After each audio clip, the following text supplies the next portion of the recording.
morning. Welcome to African Television News Morning. My name is Kwasi Amankwah Agyekum, streaming live on African PH and all our networks. Coming up, new Agenda 111 hospital was operational before Akufo-Addo left office. Kwasi elder statespersons challenge party delegate systems at Supreme Court. Majority dismisses minority claims, recalls economic hardship. Elsewhere, Akufo-Addo government parliamentary audit, 1D, 1F policy, authority incident. Abutrika re-arrested after high court strikes at Titereri application. Dr. Ofosu that slums over reliance on public funding for projects. NDC leadership raised to be messy. African majority defense economic turnaround traces 24-hour economy and two in critical condition as rival youth groups clash at winning. The details: Minister for Government Communications Felix Kwasi Amankwah stated that none of the hospitals under the Agenda 111 initiative were operational before the end of the Nana Addo Dankwa Akufo-Addo administration. Speaking on Joy News AM show on Monday, January 26, Mr. Kwasi Amankwah said the projects were still under construction and were not serving patients at the time the previous government exited office. He acknowledged that Agenda 111 was conceived as a major intervention to improve healthcare infrastructure across the country, but said the implementation failed to deliver functional hospitals within the period. According to him, while the intention behind the initiative was commendable, most of the facilities remain incomplete and inaccessible to the public. Mr. Kwasi Amankwah said the current administration is now prioritizing the completion and commissioning of the hospitals to ensure they become fully operational. He stressed that government's focus is to fast-track the projects so they can contribute meaningfully to healthcare delivery nationwide. The communications minister also criticized what he described as the political branding of the unfinished hospitals as achievements, insisting that incomplete facilities should not be presented as operational success. He added that Ghanaians deserve tangible healthcare outcomes rather than uncompleted infrastructure. Three prominent elder spokespersons have filed a lawsuit at the Supreme Court challenging the delegate-based electoral systems used by Ghana's major political parties. The suit, filed on January 23, 2026, was brought by former Minister of State Dr. Christine Amakuniyama, renowned cardiothoracic surgeon Professor Kwabena Frimpong, and medical practitioner Dr. Nyaho Tamaklu. The plaintiffs argue that the current system used by the Patriotic Party, the National Democratic Congress, and the Convention People's Party to elect presidential and parliamentary candidates is unconstitutional and undermines internal party democracy. According to the suit, the delegate system restricts voting rights to a small group of party executives and selected delegates, effectively disenfranchising hundreds of thousands of ordinary party members in good standing. They describe the arrangements as rejected, creating what they call a privileged voting class with political parties. The plaintiffs contended that this system violates several provisions of the 1992 Constitution, including articles guaranteeing equality, freedom of association, political participation, and democratic governance. They are seeking the Supreme Court to rule that internal organization of political parties must reflect the same democratic principles that govern national elections, including equal and direct voting rights for all party members. The suit specifically challenges provisions in the constitutions of the NPP, NDC, and CPP that entrench the delegate-based model. The Electoral Commission has also been joined as the fourth defendant, with the plaintiffs accusing the Commission of failing to enforce provisions of the Political Parties Act that require parties to operate on democratic principles before registration. Among the reliefs being sought are declarations striking down delegate systems and order compelling political parties to amend their constitutions to strictly vet party structures for democratic compliance. The plaintiffs argue that with national elections approaching, internal party elections play a critical gatekeeping role in determining who ultimately contests for public office. They insist that democracy at the national level cannot be sustained if inclusion and inequality persist at the internal party level. The minority caucus in parliament has dismissed recent claims by the minority, insisting that Ghanaians have not forgotten the severe economic hardships experienced under the previous Nana Addo Dankwa Akufo-Addo administration. According to the majority, the minority lacks the moral authority to criticize the current government given the economic conditions inherited from the former administration. The caucus recalled that Ghana's financial system deteriorated sharply during that period, with the cedi recording unprecedented depreciation and inflation rising to historic levels. It said the situation significantly eroded household incomes and pushed many families into serious economic distress. The majority further noted that key social services suffered severe setbacks, and the majority said it will continue to remind the public of these challenges, insisting that parliamentary debates must be guided by facts rather than selective recollection of events. The majority caucus in parliament has announced plans to request a comprehensive audit of the one district, one factory, or 1D, 1F policy in parliamentary reasons. According to the caucus, the proposed audit is aimed at addressing widespread concerns of alleged corruption and abuse associated with the program. The majority said the audit will focus on identifying companies that benefited from tax exemptions under the policy and undermining how those exemptions were utilized. The caucus argued that the initiative failed to achieve its primary objective of industrialization and job creation despite the significant public incentives provided. Describing the program as a monumentally flawed policy, the majority attributed its poor outcomes to weak oversight and the alleged misuse of state support.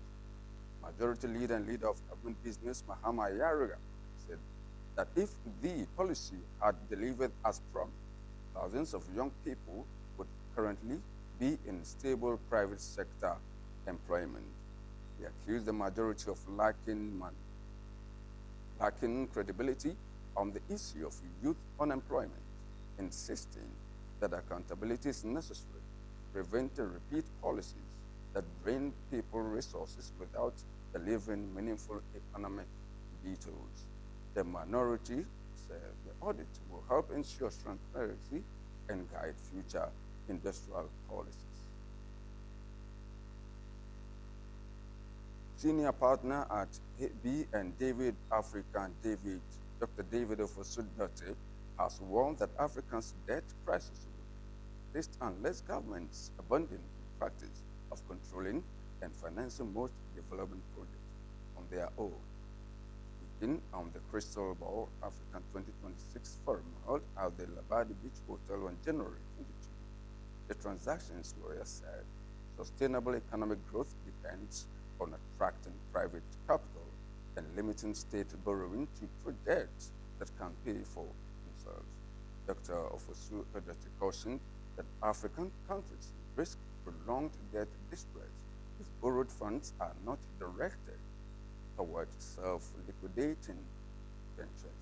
Noted that the country's debt to GDP ratio ideally not exceed between 70 and 80%, pressing that the threshold can only be maintained if loans are used for projects with guaranteed revenue streams. According to him, Africa's debt challenges are not caused by lack of money in global markets, but rather government dominance over bankable projects. They argue that there is more capital available globally than there are viable projects, but investors remain cautious due to excessive state control and policy uncertainty. Dr. Fosu proposed a shift toward public-private partnership and the ring-fencing of project revenues, explaining that projects such as toll roads and power plants should be financed independently and kept off government balance sheet. He said this approach would help reduce public debt exposure while restoring investor confidence. The comments come amid increasing pressure from international financial institutions, including the IMF and World Bank, for African countries to strengthen their sustainability frameworks. Dr. Fosu concluded that 2026 must mark a transition from state-led to market-led infrastructure development if Africa is to avoid another cycle of debt defaults. The Crystal Ball African 2026 Forum brings together economists, legal experts, and policy analysts to examine emerging trends under the theme, The African Opportunity Time to Take Advantage. The minority leader, Alexander Afenyo-Markin, has accused the ruling National Democratic Congress, NDC, of being distracted by internal developments within the new Patriotic Party while ignoring what he described as an impending and potentially chaotic leadership contest in its own rank. Speaking at a press conference on Monday, January 27, Stephen Markin said the NDC's continued focus on the opposition was misplaced, insisting that the governing party faces unresolved leadership issues that could soon become perceived. Argue that the NDC's leadership race is likely to be contentious, warning that internal tensions are already beginning to surface.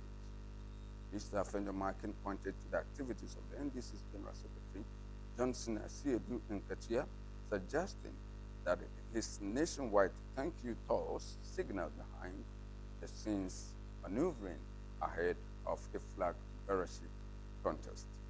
He further alleged that influential figures within government, including Jubilee House, may already have preferred candidates for the party's presidential slot. According to him, disclosed that MPP members of parliament have agreed to rally behind whoever emerges victorious after the party's presidential race scheduled for January 31. Stephen Markin said the party remains focused on unity and collective responsibility moving forward. We have for them. But you see, the NDC is busy talking about us. What they've also... The majority caucus in parliament has mounted a strong defense of the government's economic record, insisting that Ghana's economy has experienced a rapid turnaround driven by fiscal discipline, sound policy choices, and targeted reforms across these sectors.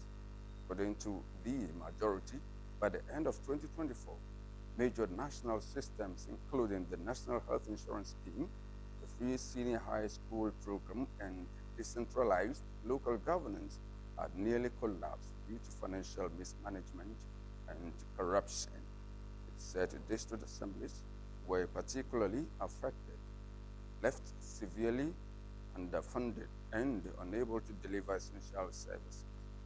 The majority noted that current administration's economic performance has since received international recognition, with institutions such as the International Monetary Fund, the World Bank, and global credit rating agencies acknowledging improvements in inflation, exchange rate stability, and foreign exchange reserves. Majority leader and leader of government business Mahama Yaraga also highlighted the Gold Board initiative, describing it as an innovative approach to leveraging Ghana's natural resources to stabilize GDP. He argued that it was unfortunate such policy ideas did not emerge under the previous economic management team led by former Vice President Dr. Mahmoud Bawumia. Looking ahead, the majority announced the parliament would in early February pass legislation to establish a 24-hour economy authority. The policy, it said, is expected to drive industrialization, expand service delivery, create sustainable jobs, and complement ongoing efforts to combat illegal mining or galamsey and restore environmental stability. The majority stressed that Parliament remains committed to policies grounded in economic recovery, accountability, and long-term growth. Two persons are in critical condition at the Winneba Trauma and Specialist Hospital following a violent clash between two youth groups at Sanko, a suburb of Winneba in the Efutu municipality of the area. Police officers were swiftly deployed to the scene to restore calm. Confirming the incident to Aunews News, the Winneba Divisional Police Commander, Assistant Commissioner of Police Ibrahim Opoku, said some suspects have been arrested while two individuals are currently receiving treatment under police guard. He, however, declined to state whether the injured persons are victims of suspects, noting that investigations are ongoing to establish the circumstances surrounding the clash and to identify all those involved. Security has since been intensified in parts of Winneba to prevent further disturbances as police continue their investigation. Before we go to the top stories again, a new Agenda 111 hospital was operational before Akufo-Addo left office by Chief Ofosu. Elder statespersons challenged party delegate system at Supreme Court. Majority dismisses minority claims, recalls economic hardship under SWR Akufo-Addo government. Parliament to audit 1D, 1F policy, majority insists. Abu Trika re-arrested after High Court strikes February application. Dr. Ofosu slums over reliance on public funding for projects. DC leadership race likely to be messy. Majority defense economic turnaround traces 24-hour economic vision. In critical condition as rival youth groups.